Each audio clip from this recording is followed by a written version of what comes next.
நம்ம தேசம்.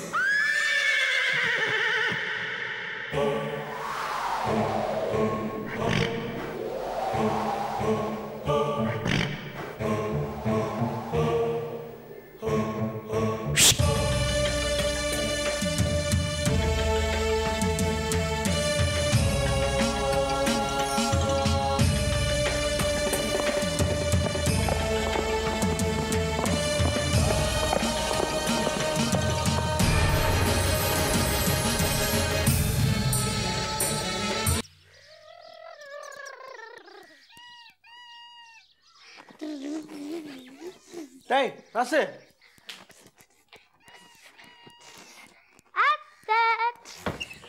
ராசு எப்படா வந்த? ஏய் நில்லு நில்லு நில்லு. தனியா வந்த? வாங்கண்ணா, வாங்க நீ வாண்ணே, உள்ள வாங்க. வாங்க உள்ள வாங்க. வாங்க நீ வாங்க, வாங்கண்ணா வாங்க. சிவகாமி அந்த பாய் எடுத்து போடு. உட்காருங்கண்ணா, உட்காருங்க நீ. இருக்கட்டும் இருக்கட்டும். ஆத்தா இருந்து முறையாக மாப்பிள்ளை பார்த்து கல்யாணம் செஞ்சுருந்தா இந்த சுற்று வட்டாரமே அசந்து போக முடியாது செஞ்சுருப்போம். கருப்பு போட்ட முடிச்சு என்ன செய்ய முடியும்? அண்ணே ஏன் சும்மா வளவளன்னு பேசிட்டு சட்டை போட்டுன்னு சொல்ல வேண்டியது சொல்லி கொடுத்துட்டு புறப்படுங்க. சிவகாமி, இந்த கல்யாணத்தில் எங்கள் யாருக்கும் இஷ்டம் இல்லைன்னாலும் முறைன்னு ஒன்று இருக்குல்ல, அதான் உங்கள் அண்ணி சீர் சனித்து செய்யணுன்னே நகை நட்டெல்லாம் செஞ்சு எடுத்துகிட்டு வந்திருக்கா. நாளைக்கு இந்த ஊரில் ஒரு பய எங்களை பற்றி பல்லு மேலே நாக்கு போட்டு பேசக்கூடாதுல்ல, அதுக்காக தான். வாங்கிக்கோ. வேண்டாம், இதெல்லாம் வேண்டாம். உங்கள் சீர் சனத்திக்காகவோ கருப்பு சொல்லிச்சுங்கிறதுக்காகவும் நான் சிவகாமியை கல்யாணம் பண்ணிக்கல. நான் ஒரு கல்லை ஜெயிலுக்கு போயிட்டு வந்தவன்னு தெரிஞ்சும் இவ என் மேலே ஆசைப்பட்டா. அதுக்காகத்தான் இவளை நான் கல்யாணம் பண்ணிக்கிட்டேன். இதெல்லாம் எடுத்துக்கிட்டு போயிருங்க. என்ன பிரம்மா திருந்தி வாழ போறியாம? சோத்துக்கு என்ன பண்ண போற? பொண்டாட்டி வச்சு எப்படி காப்பாற்ற போற? இதெல்லாம் உனக்கா கொண்டு வந்து நினச்சிட்டு இருக்கிய? சிவகாமி செல்லம்மா வளர்ந்த பொண்ணு, அது பட்டினி கிடந்து செத்துறக்கூடாது பாரு, அதுக்காக தான். வாங்கிக்க.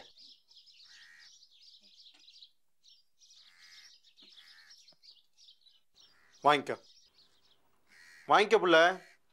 வீடேறி வந்து சீர் செய்கிறாங்கல்ல, வாங்கலின்னா மரியாதையாக இருக்காது பாரு. வாங்கிக்கோ.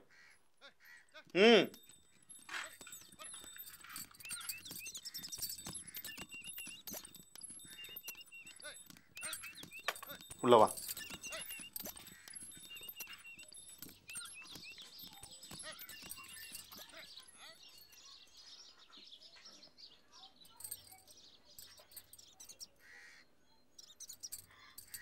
என்ன தம்பி இப்படி பேசிவிட்ட? மாப்பிள்ளை போய் முகத்துக்கு நேரா திருடா அது இதுன்னு அப்படிதான் நீ பேசணும். இப்ப வாங்கிட்டான்ல, சிவகாமி கையில தட்டு வந்ததும் புடிங்கிட்டு போய் பத்திரப்படுத்தது பாருங்க. திருடன்ல. சிவகாமி தலையெடுத்து இப்படி ஆயிருக்க வேணா. வா.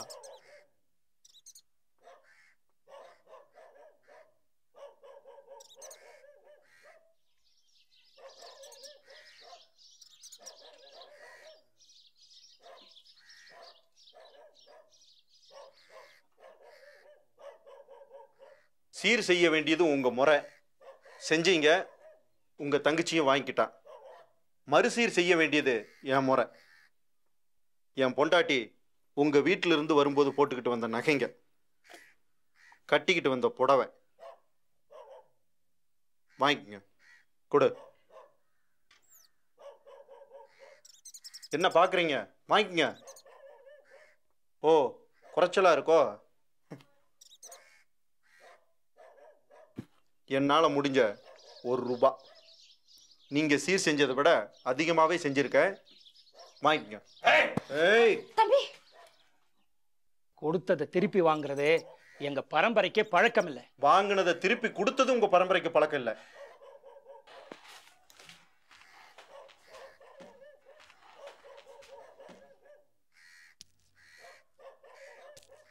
வாங்கிட்டு போங்க.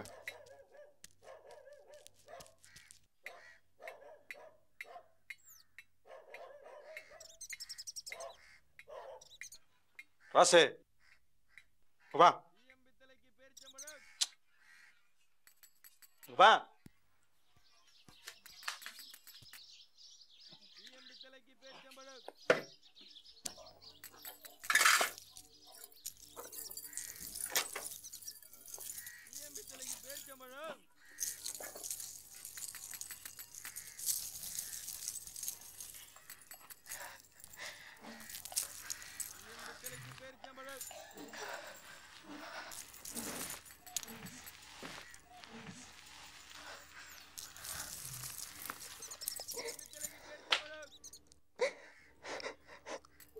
உங்க அப்பங்கிட்ட போய் சொல்லு, இந்த பிரம்மனுக்கு மனசுல தைரியமும் உடம்புல தெம்பு இருக்கா, கட்டுன பொண்டாட்டிய கடைசி விரல் வச்சு காப்பாத்துவானான்னு போய் சொல்லு.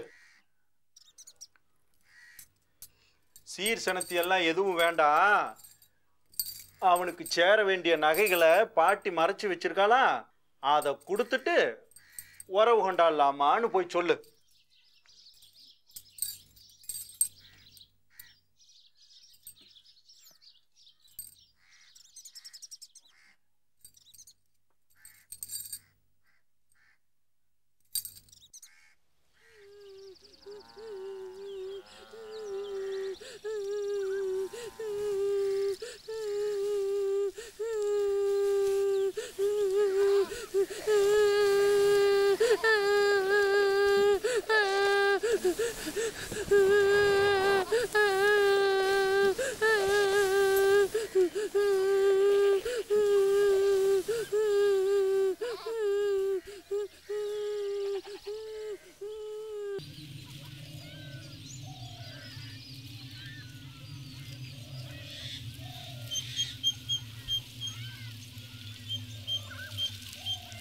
ரீனா, ரீனா, ரீனா, ரீனா, ரீனா, ரீனா. சார், நான் இங்க இருக்கேன். எங்கம்மா போயிட்டுற? ஊத்துவாய்க்கால குளிச்சிட்டு வரேன்.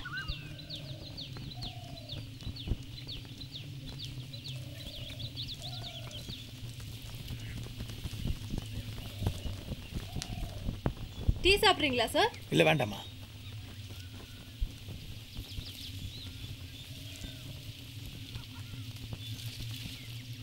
என்ன சார் அப்படி பார்க்குறீங்க சுற்றி சுற்றி? ஒன்றும் இல்லை, நீ இப்படி ஒரு இடத்துக்கு வந்து இந்த மாதிரி தனியாக இருக்கணுமான்னு யோசிச்சுக்கிட்டு இருக்கேன். எங்கே நீங்கள் இன்னும் ஊருக்கு போலியே நான் கேட்டுருவேணும்னு நீங்கள் முந்திக்கிறீங்களா? நம்ம மேலே யாரோ கோவப்படுவாங்கன்னு தெரிஞ்சா நாம் முதல்ல கோவப்படுவோமே, அந்த மாதிரி இருக்குது. இல்லைம்மா, எனவே நீங்கள் இருக்கிறது எனக்கு சப்போர்ட்டாக இருக்குது. நாம் ரெண்டு பேரும் ஒரே விஷயத்தை தான் தேடிக்கிட்டு இருக்கோம். தப்பாக சொல்கிறீங்க சார். நான் உண்மையை தேடிட்டுருக்கேன், நீங்கள் சத்யநாராயணன் ஒருத்தருடைய கற்பனை தேடிட்டுருக்கீங்க. இல்லைம்மா, இது கற்பனை இல்லை. There are lot of amazing things in this. நம்ம கற்பனைக்கெல்லாம் அப்பாற்பட். நேராக விஷயத்துக்கு வாங்க. என்னையும் உங்களோட கூட்டு சேர்த்துக்கிட்டு உங்கள் பைத்தியக்காரத்தனத்தெல்லாம் ஜஸ்டிஃபை பண்ண பார்க்குறீங்களா?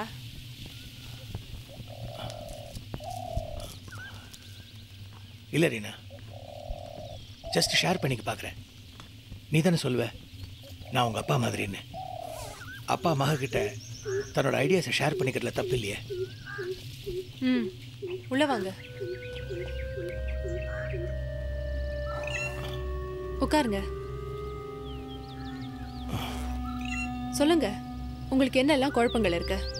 முடிஞ்ச வரைக்கும் தீர்த்து வைக்க பார்க்குறேன். எனக்கு குழப்பம் ஒன்றும் இல்லை, இப்போ தான் கொஞ்சம் தெளிஞ்சிருக்கேன். இந்த நோட் புக்கில் என்ன சொல்லியிருக்காங்கன்னு கொஞ்சம் கொஞ்சமாக புரிய ஆரம்பிச்சிருக்கு. இந்த நோட் புக்கை விடுங்க சார். நாளைக்கே இதே மாதிரி வேற ஒரு நோட் புக்கை நான் ப்ரிப்பேர் பண்ணி, போன ஜென்மத்தில் நீங்கள் ராஜாவா இருந்தீங்க அது இதுன்னு மேலே உங்களை குழப்ப முடியும். அதே மாதிரி ஒரு குகை ஒரு நாள் தயார் பண்ண முடியுமா? ரீனா, நான் லைப்ரரிக்கு போய் பழைய தமிழ் எழுத்தெல்லாம் நோட் பண்ணிட்டு வந்திருக்கேன். அதை வச்சுக்கிட்டு இந்த குகையில் இருக்கிற கல்வெட்டில் ஒவ்வொரு எழுத்தா டிரான்ஸ்கிரைப் பண்ணியிருக்கேன். அதில் நிறைய விஷயம் சொல்லியிருக்கு. என்ன சொல்லியிருக்கு? களப்பிரர்கள் காலத்திலேயே இந்த ஊரில் இன்னைக்கு என்ன நடக்க போகுதுன்னு சொல்லியிருக்காங்க. அதான் என்ன சொல்லியிருக்காங்கன்னு கேட்குறேன். அது சொன்னால் புரியாது, நீ பார்க்கணும். கொஞ்சம் என் கூட அந்த குகைக்கு வாயேன் ப்ளீஸ்.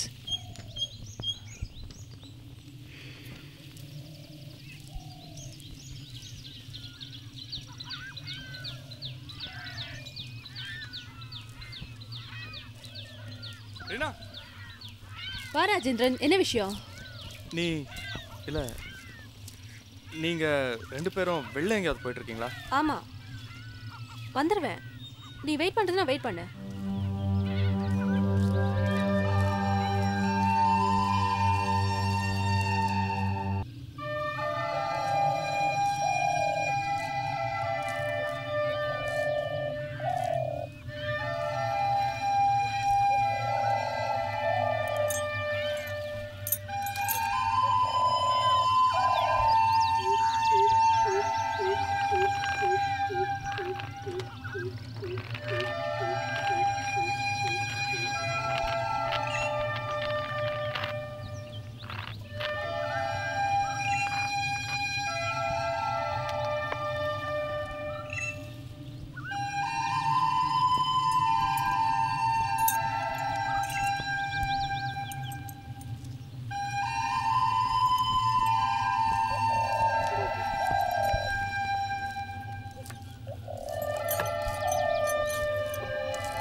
இந்த குகையில் இருக்கிற ஒவ்வொரு கல்வெட்டும் ஒரு ப்ரெடிக்ஷன் தான்.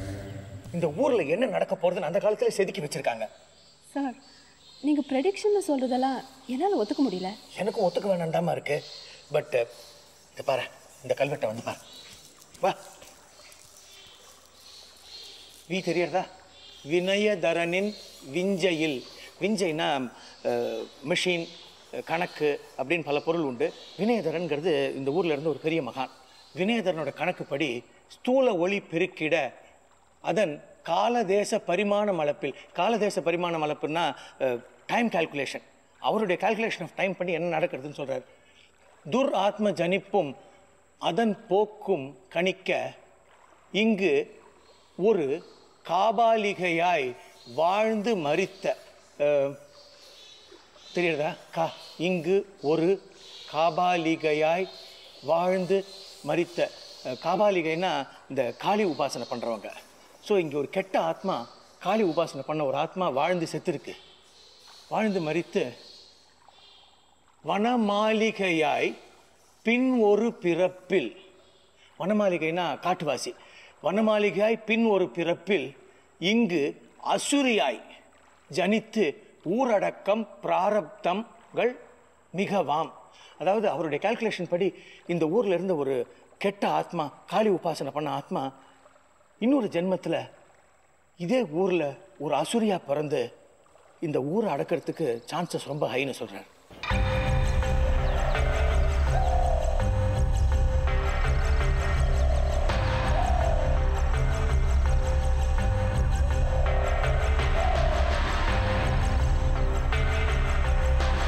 அசுரி வடிவந்தனை தன் தப்போ விலாசத்தால் இட்டு நிரப்ப இன்னார் சிரம் இன்ன வடிவம் என காட்டிய விஞ்சை மகாதரணதாம்.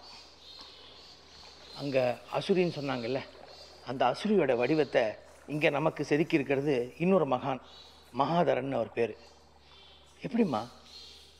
பல நூற்றாண்டுகளுக்கு முன்னால் இங்கே இருந்த சில சமண சன்னியாசிகள் என்ன பேச்சு பாட்டிய, எங்கள் பிறப்பு, இது எல்லாத்தையும் அவ்வளோ அக்யூரேட்டாக கணிச்சிருக்காங்கன்னா இதெல்லாம் எப்படிம்மா நம்பாமல் இருக்க முடியும்?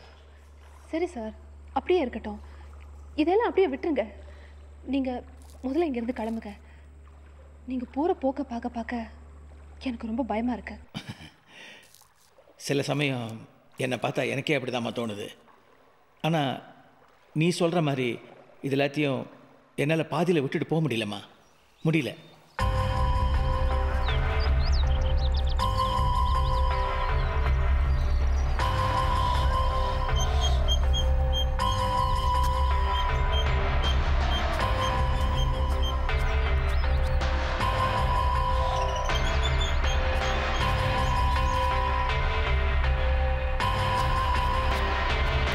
இதில் 8 கட்டளைங்க மாதிரி ஏதோ எழுதியிருக்கு.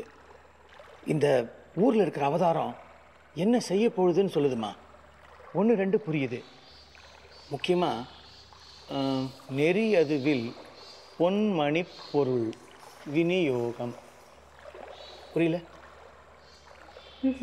நான் அன்றைக்கே சொன்னேனேம்மா, பொன்பானையில் இருந்த நகைகளை கருப்புசாமி தான் எடுத்துருக்கணும்னு. எடுத்தது மட்டும் இல்லாமல் அந்த நகைகள்லாம் யார் யாருக்கு சொந்தமோ அவங்களுக்கே விநியோகம் பண்ணிடுச்சு. அதான் நெறியதுவில் பொன்மணி பொருள் விநியோகம்.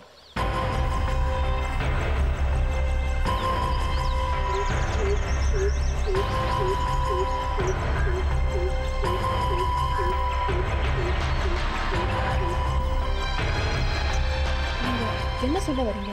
தோட்டக்காரமங்கலத்தில் கருப்புசாமிங்கிற அவதாரம் என்னென்ன செய்ய போகுதுன்னு இந்த கல்வெட்டில் சொல்லியிருக்குமா. ஊரை ஏமாத்த யாராவது எழுதி வச்சிருக்கலாம்ல. அதுக்கேம்மா இவ்வளோ எஃபர்ட் எடுத்துக்கணும்? சரி, ஏமாத்துறவங்களுக்கு இதில் என்ன லாபம்? கிடைச்ச நகைகளையும் விநியோகம் பண்ணிட்டாங்களே.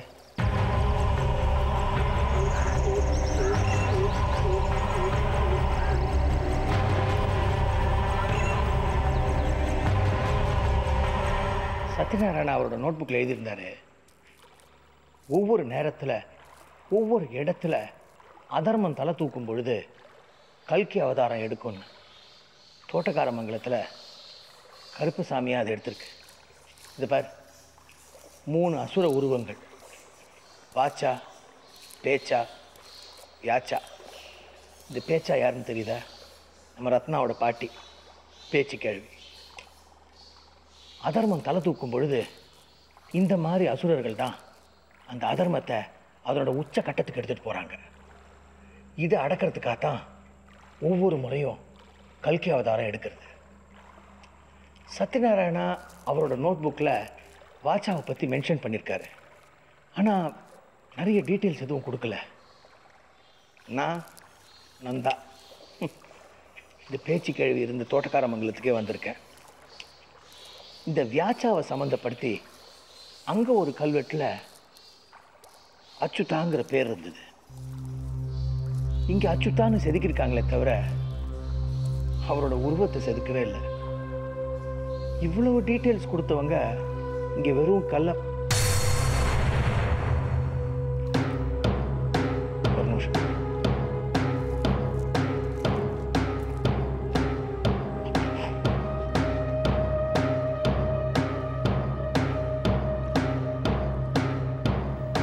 பின்னால காலியா இருக்குமா?